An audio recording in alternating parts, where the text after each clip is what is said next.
Welcome to my Idaho cabin, where the elk and deer run free. Welcome to my Idaho cabin, hope you spend a little time with me. Hi everybody, this is Rick. Welcome to my Idaho cabin. This morning the temperature was 30.6 degrees as a low. So that means it's coming on winter. And actually it's 1 week until the start of hunting season, so I'm really happy.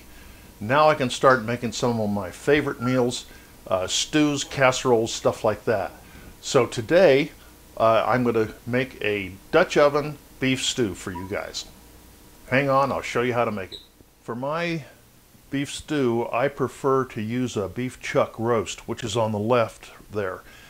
But that wasn't quite big enough because I have 4 people coming over for dinner, so I got to make enough for 5 people.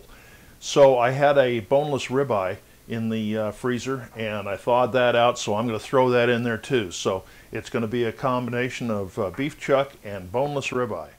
The first thing I did was to trim up the meat, get rid of the fat, most of it, and then cut it up into bite-sized pieces. Now I'm going to dredge the meat in seasoned flour, just seasoned with salt and pepper, and a little garlic powder, and then we're going to brown it in the Dutch oven.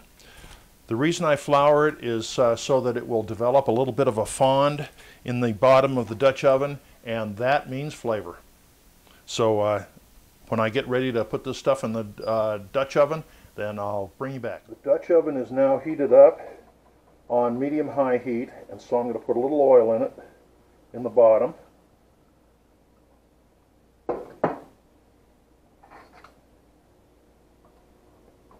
And then we'll put the first batch of meat in there. I'm doing this in batches so I'll get some good browning on all of it. So I want to shake off most of the flour. I don't need that.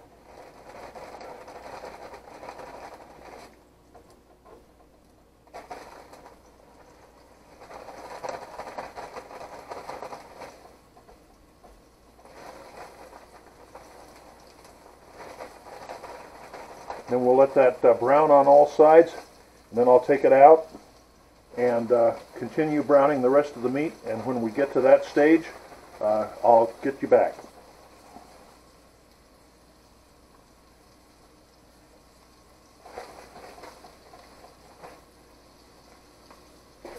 One thing when you're browning meat, throw the meat in the pot and don't touch it.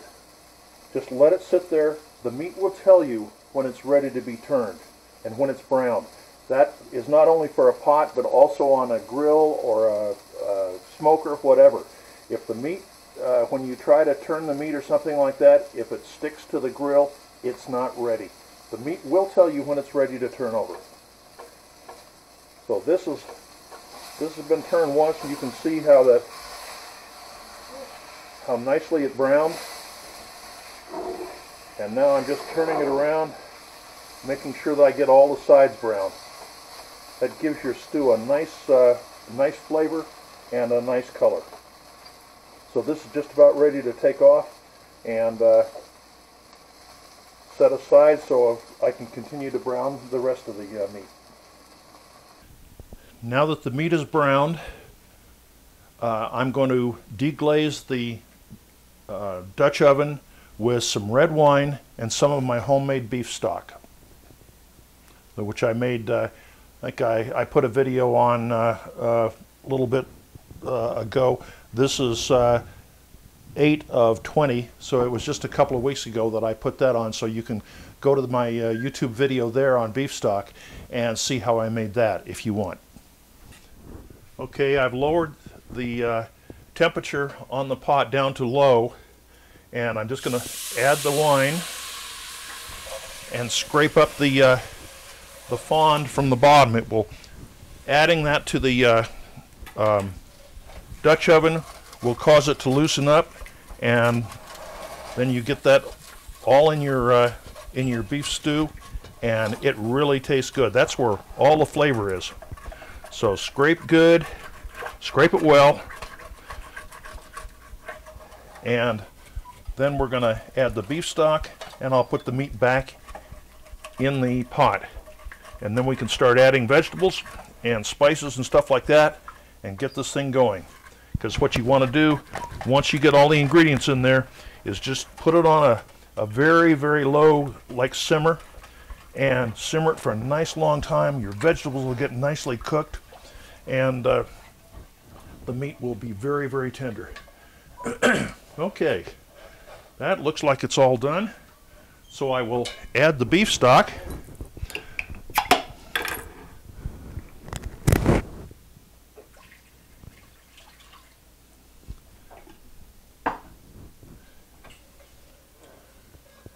Okay, that's looking good.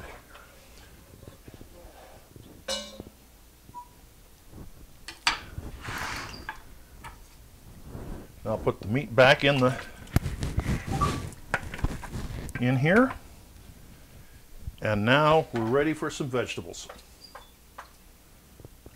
Well, that's going to be some meaty stew. But that's okay. That's the way I like it. Now for the vegetables, you can put just about whatever you want in there.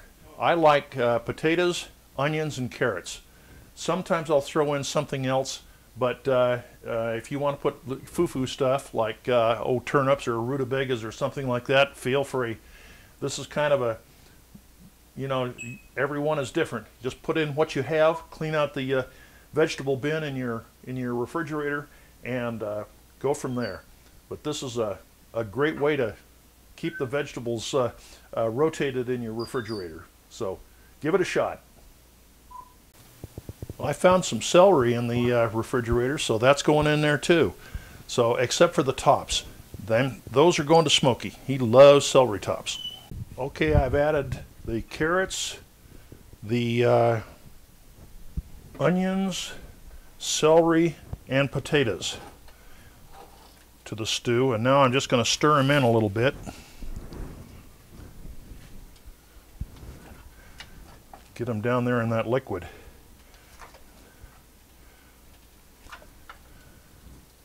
Now this is the time I'm going to add some garlic and some other spices, a little salt and pepper to bring out the flavor. But you can see, like, I've left the onion chunks large. Now if I had pearl onions, I would have used those, but I don't have any.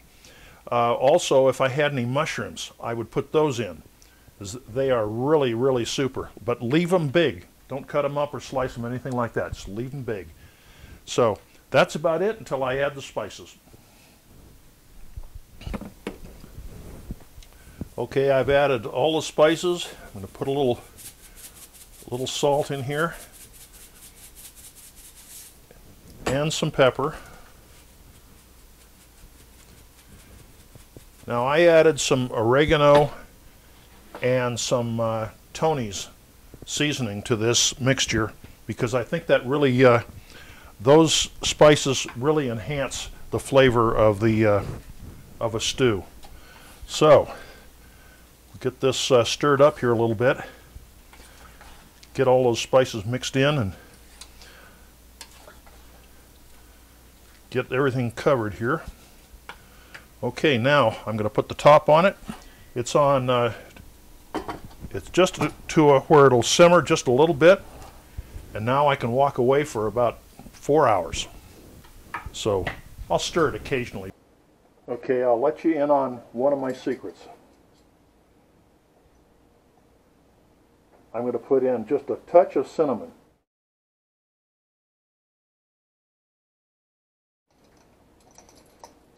You don't want a lot in there. You just want enough to wake up the flavor. That's enough right there. You don't want it so people can taste it, but it's just a spice that just brightens everything. And they're gonna, you know, the people, when they try it, they'll think, you know, my gosh, that tastes a little different. Something there, but I don't know what it is. Well, that's the magic ingredient. You need to add a little pinch of cinnamon to every stew. That's the magic ingredient. And there's your beef stew, ready to eat. Well, thanks for watching this episode of My Idaho Cabin. I hope you enjoyed this stew recipe and will give it a try this winter. I think you and your family will really appreciate it. It's a great recipe. And don't forget the cinnamon. Not only does it taste good, it enhances the taste, but it makes the house just smell wonderfully while it's cooking. So, the recipe is right down here, and the subscribe button is over here. And please be sure to leave me a comment or two if you care to. I really enjoy listening to them and watching them. Now we have a tone out. Hopefully it's not me. Anyway, thanks again for watching My Idaho Cabin. This is Rick. See you next time. Welcome to my Idaho cabin, where the elk and deer run free. Welcome to my Idaho cabin. Thanks for spending time with me.